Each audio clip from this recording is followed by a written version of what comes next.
For this drill, you'll need an open space with a wall, a pickleball paddle, a ball, some tape, and a measuring tape.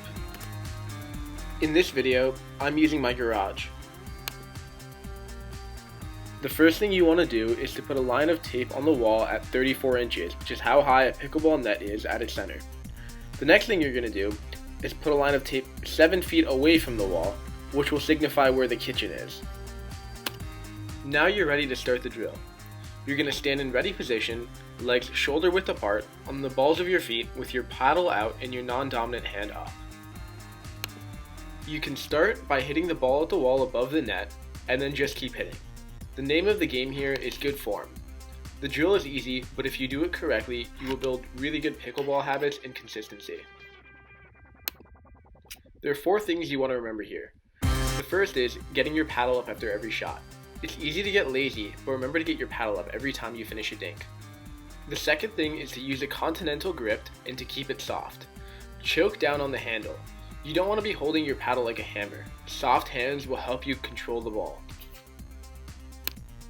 Tip number 3 is to take your wrist out of it and focus only on using your knees and your shoulders to get the ball over the net. This builds proper form. Notice how on every shot, I'm using my knees to transfer my weight and my shoulder to swing. My wrist is loose and I'm just letting the paddle swing.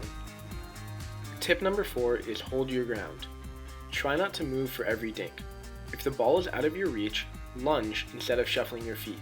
It's much easier to control the ball this way, and it makes it easier to defend against aggressive players.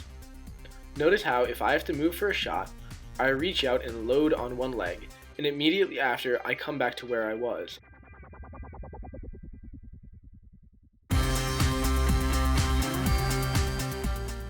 Now finally, put it all together. This drill may seem easy, but remember, pickleball is all about consistency. If you work at this drill, your dinking will improve significantly. Challenge yourself to get to 50 or 100 dinks with good form.